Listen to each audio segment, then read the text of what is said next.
tried to make this work. I don't know why Facebook kept saying that it could not do this live. So I've been stumbling around, but here we are. I see that we have the live button happening. So anyway, I am jumping online today. I have not done a live video for quite a while. So I thought I need to get my act together and get on this Facebook and do what I'm supposed to be doing because I committed to doing that and I haven't been following through on it. And today, that's what I want to talk about is why we don't follow through on what we say we want to do. Because I've been struggling with something lately and was talking to a colleague of mine this morning and have been annoyed with myself. And I know that I'm not alone on this. I know that many of us struggle with the same things. And for me, I don't know about you, but what I tend to do is beat myself up when I say I'm committed to something and then I don't follow through on it. And my colleague asked me this morning, like, what am I getting from it? And I thought, that's such a good question. That's a question I would ask one of my clients.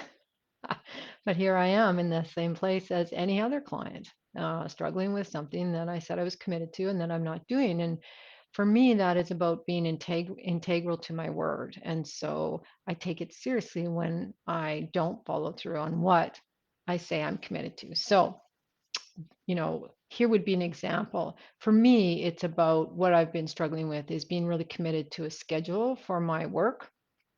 I work for myself, so it's there's no one there beating me over the head saying, "Show up, be at your desk at this time, do this at this time, do X at that time."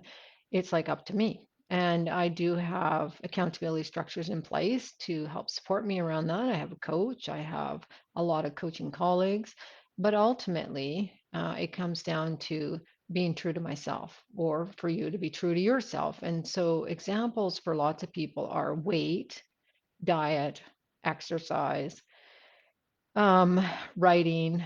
I know lots of people who want to write, myself included. I write articles, I post them. But again, for me, it's about consistency. So that's been my battle for the last couple of weeks is really trying to assess why I am not being consistent with what I say I want to do. And one of the things is, like I said earlier, is that we are getting something from it. And on some level, I think for me, not being committed to what I say I'm doing around my business practice is creating an excuse. So if things don't work out the way I want them to, I have an excuse. Oh, it's because I did this, or because I didn't do this, or because I wasn't consistent. Whatever the story in the head is, it doesn't really matter.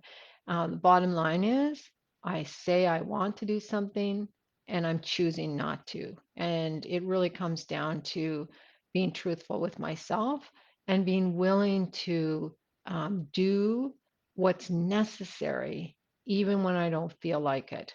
So if that means getting up every morning at the same time, writing for an hour, doing some meditation, whatever it is, it doesn't matter. We all have our own things that we want to put into practice, and most of us struggle with being consistent. So it isn't so much wanting to do sometimes as choosing to do what I want, even when I don't feel like it. So exercise is another one, and not so much diet around my life, but certainly that's an issue with lots of my friends. We're always starting the diet the next day. So someone was saying to me the other day, so I'll just eat the whole bucket of ice cream tonight because then I won't have any here tomorrow. But we also all know, excuse me, that that doesn't work. So I think that for me, what I've really landed on over the last few weeks is in order to create the consistency I'm looking for, is to first of all write down in one column, what do I want? In the other column, what am I actually doing? So, what am I choosing versus what I say I want?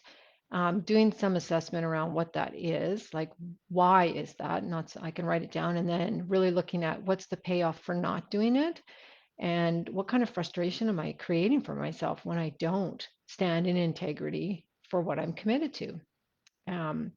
So there's that piece, and then the other one for me is really something that shows up a lot for me is the unwillingness to say no, no to interruptions, no to people that I have in my life that connect with me whenever they want at a whim. And for some reason, I will choose to serve their needs in the moment versus my own. So saying no is critical for me to be practicing my consistency.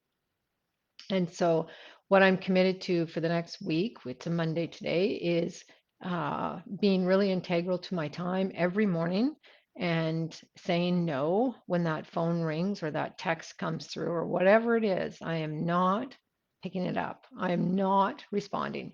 And I am choosing to be committed to what actually say I want, because it doesn't matter what we say, it's what we do. And the other thing is, to be committed to doing it regardless of what I feel like. My feelings are irrelevant. I can be in a bad mood, I can be in a good mood, I can be in a sad mood, I can be in a happy mood. It doesn't matter. If I'm going to write every morning, then I'm going to write every morning. Even if I sit there and don't write a word, I'm going to commit that time. I'm going to be consistent with that time. I'm going to show up with that time, and I'm going to see what happens. So I just wanted to get online this morning and talk about what I've currently been struggling with, because it's been annoying me. And sometimes when we talk about it, it helps. But that's what I'm committed to over the next week. So I'm going to report back next Monday and let you know how it went this week. All right. Have a great day. Bye now.